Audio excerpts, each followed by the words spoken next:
The first time I ever laid eyes on the Legend of Zelda Ocarina of Time, it was everything I imagined a Zelda game to be and more. Let me explain. Back in the day, my brother owned a Nintendo Entertainment System and I would play some of his games, like Super Mario Bros., Ninja Turtles, etc. But one game he wouldn't let me play was the original Legend of Zelda game, because he had a special gold cartridge and was afraid I'd ruin it. So there was a time that the original Zelda game could have been my introduction to the franchise, thus changing my entire view on the franchise as a whole, but it wasn't meant to be. I went years wondering, what is Zelda? This was long before the age of internet, so I didn't see any gameplay footage, soundtracks, nothing. I knew absolutely nothing about this franchise moving forward. I would read a Zelda book at the Goodwill and play with my Legos trying to imagine what this franchise that had eluded me all this time was like. Now I know what you're thinking. What about A Link to the Past or Link's Awakening? Well, I never had a Super Nintendo growing up, and we wouldn't get a Game Boy until the Game Boy Color came out. So I never got to play those either, until finally I would see it. Ocarina of Time. First, my brother owned it and played it.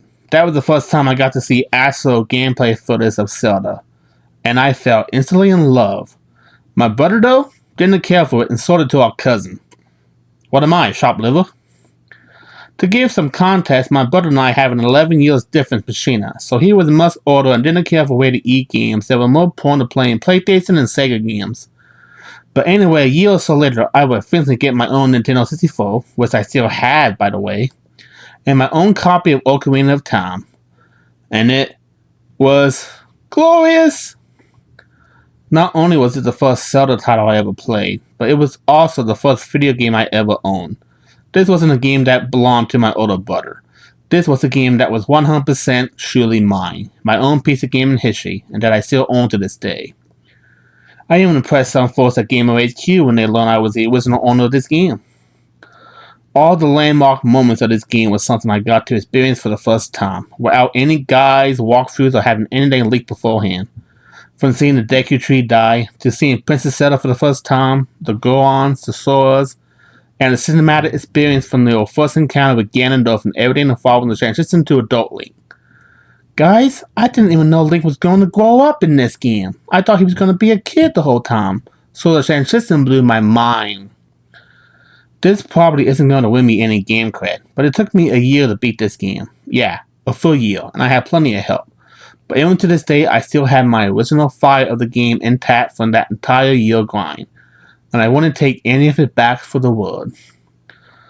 So, overall, Ocarina of Time remains my absolute favorite Zelda game of all time. Not just because of this gameplay, 3D level design puzzle, or even the story, though those things are certainly a part of it, but because from a set of circumstances that are truly my own. I went on a spree of not knowing what Zelda was about to experience it for the first time as only a child of the 90s could. And because this is the first video game, first Zelda game, and first N64 game I actually own, on my very first video game console that still works today, and that's something nobody can take from me.